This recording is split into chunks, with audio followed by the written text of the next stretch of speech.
para una mujer una ferida de Luis Ordaz. En el trabajo de Philip Agee, lo que surge en relación con la situación mexicana, en el libro que se llama Adentro de la compañía, Inside the Company, es la enorme penetración de la CIA en el aparato de toma de decisiones, en el ejecutivo, a todos los niveles, desde los niveles más altos de la toma de decisiones a niveles medios y niveles bajos. Es una de las cosas impresionantes. La principal fuente ha sido la propia Estados Unidos, quien ha puesto estos materiales a la luz pública. Así que esto no es un invento. Según este libro, Winston Scott era el segundo hombre más poderoso en México después de Díaz Ordaz, y mantuvo estrecha relación con el jefe de la Dirección Federal de Seguridad, Fernando Gutiérrez Barrios, en quien veía al sucesor de Díaz Ordaz en 1970. El jefe de la estación de la CIA en México visita, se toma el café con un alto militar mexicano por casualidad. A ver, tendríamos que hablar también de la Escuela de las Américas. Las escuelas de las Américas, que ahí a quién se ha entrenado. Se ha entrenado a la oficialidad de las Fuerzas Armadas de los países latinoamericanos, unos que han tenido más presencia que otros. Las tropas especiales, las tropas contrainsurgentes, ¿dónde han recibido entrenamiento? Y después el jefe de la CIA tiene contacto con un general del ejército mexicano, y es solamente una relación cordial. Por supuesto, no hay relaciones cordiales, no hay casualidad. Eso tiene que quedar muy claro. La misma fuente establece que Win Scott era amigo cercano del general Luis Gutiérrez Oropesa y de Miguel Nazar Haro, entonces agente de la Dirección Federal de Seguridad, a quien debía favores personales. Nazar fue insistentemente señalado como agente de la CIA en las décadas de los 70s y 80s.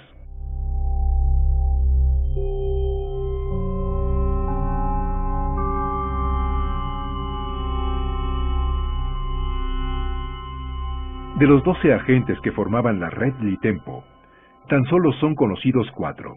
Sin embargo, existen indicios de que podrían haber sido integrantes de esa red Joaquín Cisneros, secretario particular de Díaz Ordaz; Antonio Carrillo Flores, secretario de Relaciones Exteriores; el general Luis Gutiérrez Oropesa y Miguel Nazar Haro. Existen indicios de que la CIA no fue ajena a las actividades de militares que llevaron a cabo acciones encubiertas durante los sucesos de 1968. Es muy difícil probarlo documentalmente.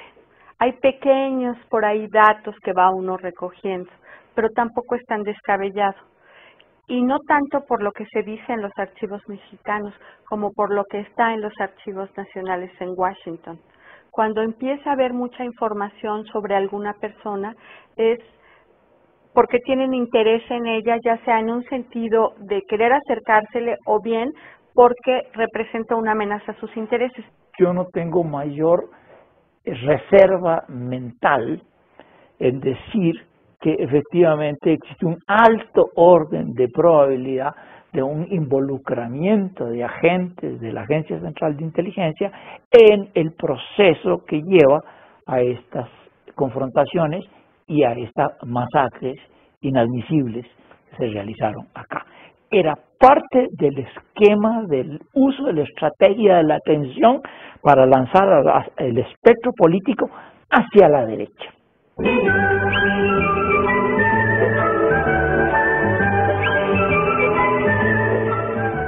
Aquí, otro evento social. Un grupo de buenos amigos se divierten en un centro nocturno de la Ciudad de México, en 1963. Los alegres juerguistas son todos agentes de la CIA. Algunos de ellos destacados y peligrosos miembros de esa agencia, como David Sánchez Morales, presunto implicado en el asesinato de John F. Kennedy y del Che Guevara. Porter Goss, un veterano en operaciones secretas, cuyo historial es mantenido en reserva. Barry Seal, piloto, traficante de armas y drogas e informante. Guillermo Novo Sampol, cubano, especializado en terrorismo, asesor de la DINA en Chile y de la Operación Cóndor. Fue cómplice del asesinato del político chileno Orlando Letelier. Ignacio Novo Sampol, cubano, especializado en operaciones terroristas, otro cómplice del asesinato de Letelier. Tosh Plumley, piloto, se le atribuye cercanía con quienes participaron en el asesinato de Kennedy. Virgilio Rodríguez, cubano, terrorista, intervino en la invasión de Bahía de Cochinos y en el caso Watergate. La estación de la CIA en México reunía permanentemente a destacados operadores de esa agencia.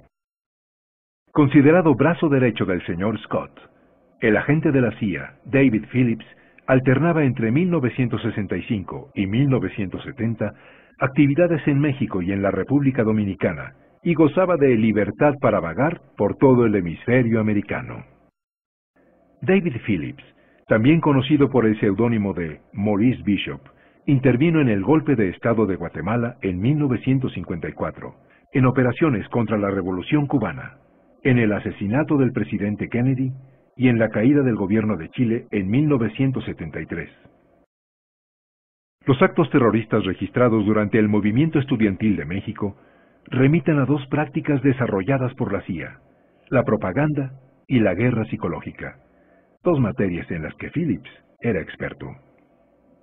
Aquí, Mr. Phillips con el presidente López Mateos en diciembre de 1962. Es muy probable que las actividades de la CIA en el año 68 involucraran a funcionarios del más alto nivel de esa agencia.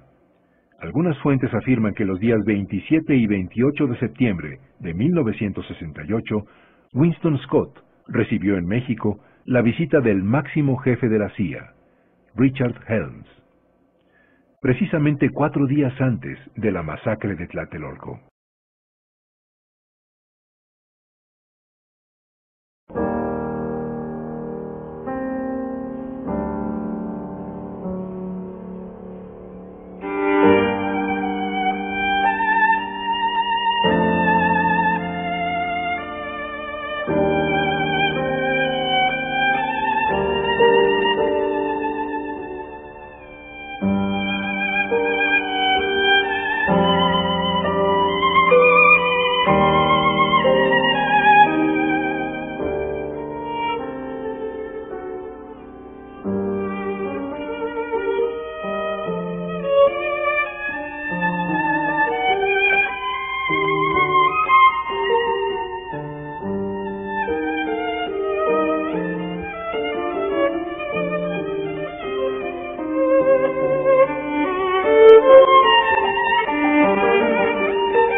El 5 de octubre de 1968, la CIA elaboraba un memorándum en el que se lee: no hay evidencias consistentes de que la embajada cubana o la soviética hayan creado los disturbios actuales, a pesar de las reiteradas afirmaciones del gobierno mexicano en ese sentido.